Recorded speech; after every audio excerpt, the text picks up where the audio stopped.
Listen up. This is one of those conversations most people avoid because it forces you to think instead of react. If you've ever looked at a man and thought, he's fine, he's handling it, but something in his eyes felt different, listen closely. Because the crisis in men's mental health isn't always loud. Most of the time, it's silent. It's not the guy crying in public. It's the guy who keeps going to work, keeps providing, keeps showing up, and slowly becomes less human inside his own life. And today we're talking about one of the biggest misunderstandings on the planet. PTSD isn't weakness. PTSD is the nervous system doing its job for too long. And if you understand that, you stop shaming men and you start seeing the truth. If you're new here, subscribe, because this channel is not panic. It's not politics as entertainment. It's pressure points, as I always say. It's structure. It's the things nobody wants to say out loud. And if this kind of content is useful, hit like right now, because that tells the algorithm to push clarity instead of noise. All right, let's reset the language. Most people think PTSD means war, blood, explosions, a guy waking up screaming.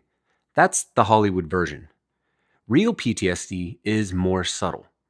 It can happen to veterans, law enforcement, first responders, abuse survivors, kids who grew up in chaos, men who lived for years under stress and never got to come down. PTSD is not about being broken. It's about adaptation. It's your brain and body learning one core lesson. The world is not safe. And once that lesson gets wired in, your system stops returning to baseline. So let me explain this in plain English. Your nervous system has two main modes, on and off, to put it simply. Alert and rest. Other people might call it fight, flight, freeze, and recovery, or even fawn. The problem with PTSD isn't that the system turns on, it's that it won't turn off. And if it won't turn off, it starts rewriting your entire life. Your sleep, your relationships, your patience, your hormones, your health, your identity. Now, here's the part most people miss. When a man has PTSD, he often doesn't feel sad. He feels keyed up. He feels irritable. He feels tired but can't sleep. He feels restless. He feels like he's always scanning, always watching, always calculating. And here's what's dangerous. From the outside, it can look like confidence. It can look like discipline. It can look like a man who has it all together. But inside, it can feel like living with your foot on the gas and the brake at the same time. That's why I call it a training scar. Because in the environment that created it, it actually made sense. Hypervigilance kept you alive. Aggression kept you safe. Detachment kept you functional. Numbing kept you from collapsing. Those were tools, survival tools. But the problem is when you come home, your body doesn't always get the message. Your body still thinks you're in the environment, and it starts punishing you for trying to live a normal life. Now, I want you to hear this clearly. PTSD is not a character issue. It's a physiology issue. It's a regulation issue. Your system is dysregulated, and because men are trained to handle pain quietly, they don't call it PTSD. They call it stress, burnout, trouble sleeping, just tired, I'm fine. And that's how it gets dangerous. Because untreated PTSD doesn't just go away. It leaks. It leaks into anger. It leaks into alcohol. It leaks into porn. It leaks into work addiction, isolation. It leaks into the way a man talks to his wife, the way he parents, the way he drives, the way he reacts when someone surprises him. And most men don't wake up one day and say, I think I have PTSD. They say, I don't feel like myself anymore. Or they say, I don't feel anything anymore. Now, let's talk about the three most common symptoms men hide. Because men don't show trauma like people think. So here are the three masks. Number one, anger. Not because he's an angry man, but because his system is overloaded. When your nervous system is stuck on, your threshold gets smaller. Small things feel big. Normal stress feels like a threat. A simple comment feels like disrespect. A minor inconvenience feels like an attack. And anger becomes a pressure release valve. Mask number two, control. Men with trauma often become obsessed with control. Schedules, systems, routines, clean lines, precision.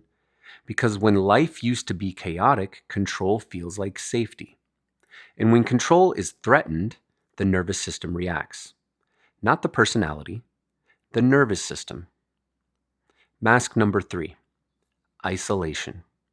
Not because he hates people, because his nervous system is exhausted. Social interaction costs energy. Noise costs energy. Crowds cost energy. Even family can cost energy. So a man withdraws. He goes quiet, distant, and people around him interpret it as coldness. But most of the time, it's protection. Because he doesn't trust what will come out of him if he stays in the room too long. Now, here's the key point. PTSD is a loop that feeds on itself. Poor sleep increases symptoms. Symptoms increase stress. Stress increases hypervigilance. Hypervigilance destroys sleep, and round it goes. And this is where society gets it wrong. They tell men, just talk about it, or just go to therapy, or just calm down. But if your nervous system is dysregulated and you can't just calm down, that's like telling a man with a broken leg just to run properly. He's not refusing, he's injured. And the injury is invisible. Now, quick call to action, because I want you to know what I'm talking about and who I'm talking to. If any of this feels familiar, either in you or someone you love, drop the word "still here" in the comments down below. I read every single one and will try to respond. It helps other men realize that they're not alone. Now, let's talk about why this shows up so hard in men today. Because it's not just combat trauma. It's chronic stress. It's modern life. It's being constantly on. For a lot of men, the nervous system never gets recovery. They wake up already behind. Caffeine, commute, deadlines, bills, phone buzzing, news cycles, family pressure, no real rest, no brotherhood, no outlet, no decompression. And on top of that, men are told they're either dangerous or they're weak. So they shut up. They keep it inside. And the nervous system keeps doing what it's designed to do: adapt. But adaptation has a price. When you live in survival mode long enough, your body starts to treat survival mode as normal. And that's when a man becomes functional, but not alive. He can work, he can perform, he can provide, but he can't feel peace. And here's the most painful part. The people who love him often get the worst of him, because home is where the system finally tries to release pressure. So he's patient at work and short at home. He's calm around strangers and explosive around family. Not because he doesn't love them, because his nervous system finally drops its mask. Now, let's talk about the consequences. Because PTSD isn't just mental health, it becomes physical. High cortisol levels, high blood pressure, chronic inflammation, digestive issues, hormonal disruption, low testosterone, weight gain, cardiovascular strain. It's why so many men feel like they're aging faster than they should. It's why they feel exhausted but wired, tired but restless. And if this goes unchecked long enough, it can turn into one of two outcomes: collapse or self-medication. Collapse looks like a man who finally breaks: panic attacks, rage episodes, career blowups, divorce, health scares. Self-medication looks like alcohol, pills, drugs, porn, overeating, anything that forces the nervous system to shut off for just a few hours. And here's the tragedy. A lot of men aren't trying to get high. They're trying to get quiet. They're trying to get relief. They're trying to feel normal for one night. Now, I want to transition into the most important truth, because this is where the hope is. PTSD can heal, not by pretending it didn't happen, not by toughing it out, but by teaching the nervous system to come back down, teaching your body that the danger is not here anymore. And that's where we're going to in section 2. We're going to get practical. I'm going to break down what regulation actually looks like, what works, what doesn't, and how a man can rebuild himself without losing his edge. Before we go there, hit subscribe, because the next section is where this becomes actionable. And if you know a man who's fine, but you can feel that he's not, share this with him. Don't lecture him. Don't shame him. Just send it. In section 1, we just went over what it was actually called, PTSD. And it's not weakness. It's the nervous system doing its job for too long. So now we're going to get practical. Because awareness without a plan just becomes another form of frustration. And I want to say something up front. This is not medical advice. This is a framework, a structure, a starting point. If you're dealing with severe symptoms, panic, suicidal thoughts, violent impulses, addiction, you need professional help and real support around you. Everything that I'm talking about is things that I have personally experienced, and these are my opinions and my opinions only for what has worked for me with the trauma and PTSD that I've dealt with. For a lot of men, the first step isn't tell your whole life story. The first step is this: get your nervous system back under your command. Because once your system is regulated, you can think again, feel again, lead again.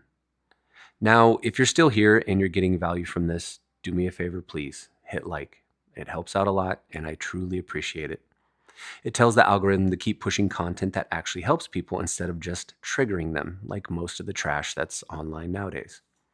And if you haven't subscribed yet, please do it now. This section is where we turn the lights on. So let's get into it. Here's the core problem with PTSD in men. Most men try to fix trauma with willpower. They think, if I just stay busy, I'll be fine. If I just push a little harder, I'll outrun it. If I just ignore it, it'll go away. But PTSD isn't a motivation problem. It's a regulation problem. And you can't outwork a nervous system that's stuck on red line. So I'm going to give you a simple model. 3 layers. If you're a tactical guy, this will make sense.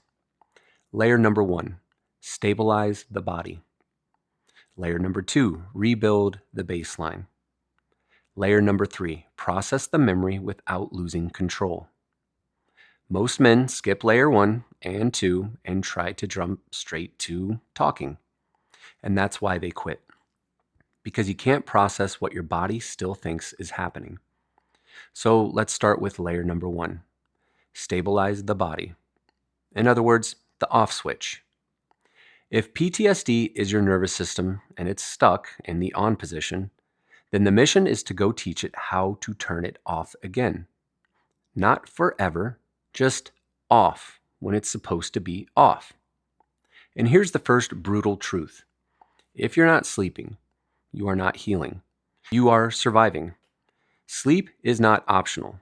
Sleep is not when I can. Sleep is the biological repair window. So your first target is not therapy. It's sleep protection. That means same sleep and wake times as often as possible. It means no doom scrolling in bed just before you're trying to go to sleep. Caffeine cutoff. A lot of men need it earlier than they think. Reduce alcohol. It knocks you out, but it wrecks your deep sleep. A dark, cool room. Optimal temperatures are in the mid to high 60s. And the last one, If your mind races, write the list down before bed, not in bed. The simple action of getting them out of your head and putting them onto paper, that helps. And I'll give you a line that might sting just a little bit. If you say, I only sleep 4 to 5 hours, I'm fine, that's not toughness. That's your nervous system living in emergency mode. Now, here's the next piece. Breathing is not soft. It's a control panel. Most guys hear breath work and tune out. I used to. But breathing is one of the fastest ways to tell your nervous system, you're safe right now. Because your body responds to breathing patterns automatically. Fast, shallow breathing equal danger, fight or flight. Slow, controlled breathing equals safety. So here's a simple protocol. 2 minutes, twice a day. Inhale through the nose for 4 seconds and exhale for 6 to 8 seconds. There's many other breathing techniques. There's box breathing, in for 4, hold for 4, out for 4, hold for 4. There's 4, 7, 8, which is in for 4, hold for 7, out for 8. All these different versions help. Pick one that suits you. Do this for approximately 2 minutes if you can, or work your way up to it. Not to be spiritual, that's not what I'm talking about. This is to train the off switch. And here's when you use it. Before you walk into your house. Before you talk to your wife. Before you deal with your kids. Before you reply to that text you've been avoiding. Before you go to sleep. Because the goal is not just calm. The goal is control. Movement is medicine, but it must be the right kind. A lot of men with PTSD only do high-intensity training. I do plenty of it. They live on adrenaline. That's why a lot of them do it. And it feels good because it matches their internal state. But if your nervous system is already stuck on high, all you're doing is reinforcing the pattern. So keep strength training, absolutely, 100%. But add zone 2 cardio. Walking incline, bike, jog, anything where you can breathe through your nose and maintain a conversation. I personally like walking incline. I've worked my way up to about 20 to 25 degree incline, 2 miles an hour for about half an hour to an hour when I'm really feeling peppy. Why? Because zone 2 trains the body to be under stress without panic. It teaches endurance. It lowers baseline anxiety. It improves sleep. It reduces inflammation. It helps regulate cortisol levels.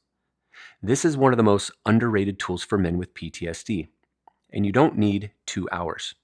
Start with 20 to 30 minutes, 3 times a week if you can. Sunlight and morning anchors. This sounds simple, but it matters.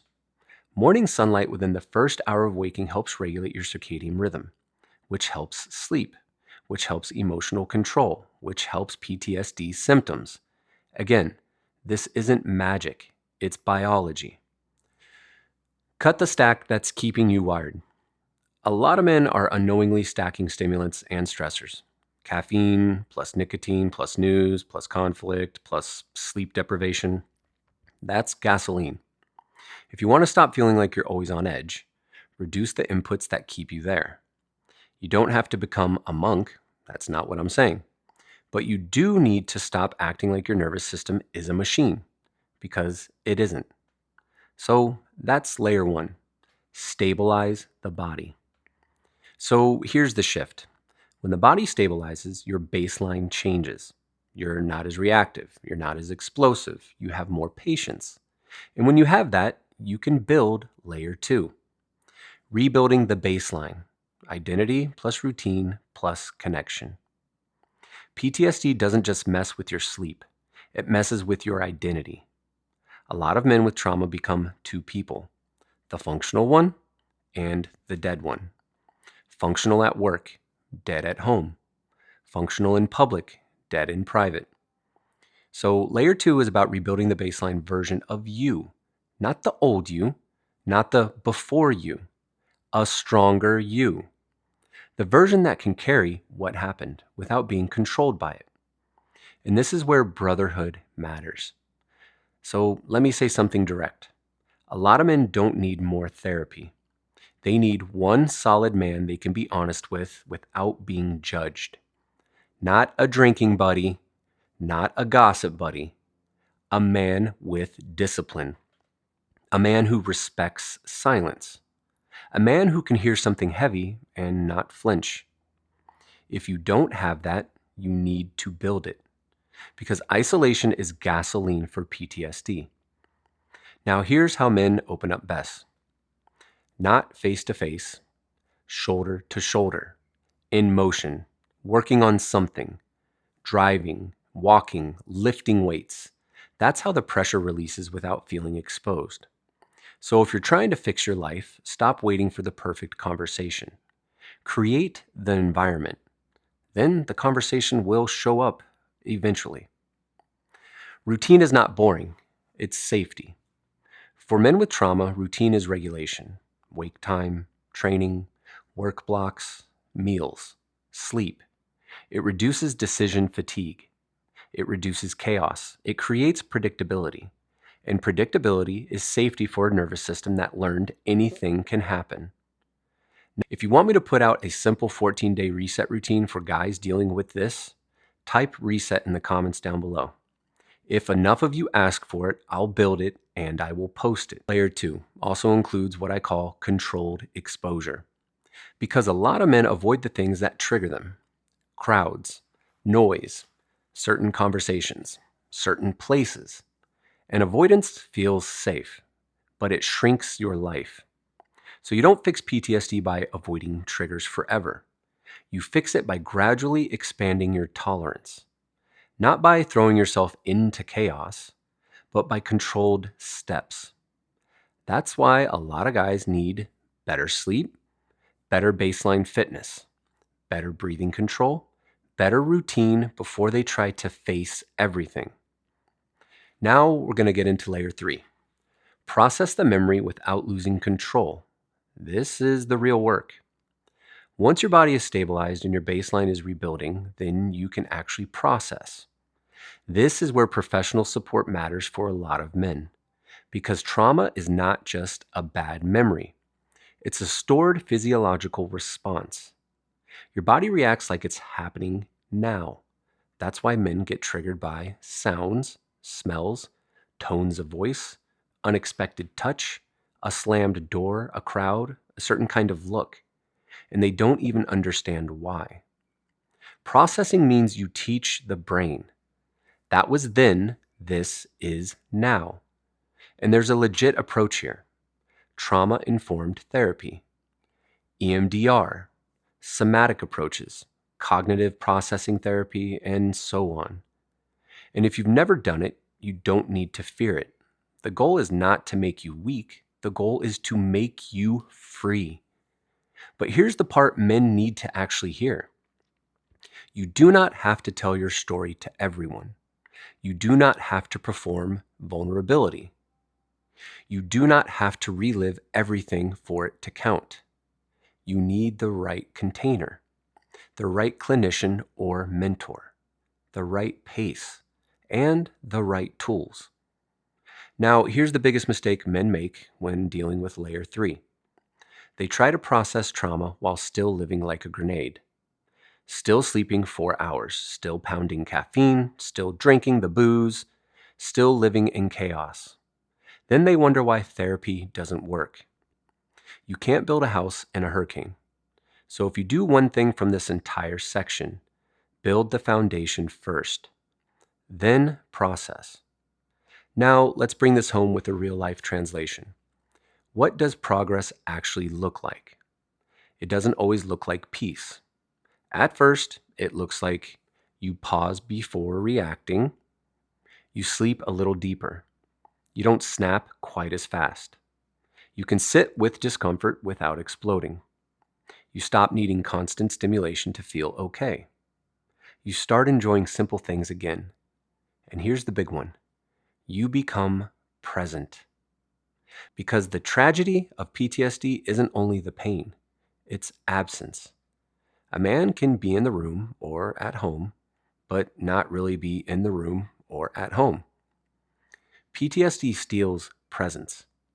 So the goal is to get you back, not soft, not different, just to get you back. Sharper, grounded, in control. Now, here's the part I want to say to the women watching too, because I know a lot of my audience is women. If you love a man like this, don't take his shutdown personally, but also don't tolerate disrespect. The move is not to shame him. The move is to support the process and demand growth. And for men hearing this, your family doesn't need you perfect. They need you honest and disciplined. And as I always say, they need you to be present. Because the most dangerous phrase in men's mental health is, I'm fine. When you're not, that's how it works. If this helped, do me a favor and hit like. It matters. It pushes this to men who need it but will never actually search for it. Number 2, please subscribe here on my YouTube channel because I'm going to keep building this out with structure, sleep, regulation, marriage, discipline, and how to rebuild the man without losing the edge. Please go follow me over on TikTok because I break these concepts down in real time, short, tactical, actionable, so you can stay sharp without getting overwhelmed. And if you want deeper, long-form conversations where we actually unpack the system behind the headlines and the mind behind the man, my podcast is on Spotify. That's where I go beyond clips and actually build the full framework. As always, stay sharp, stay grounded, and I'll see you in the next one.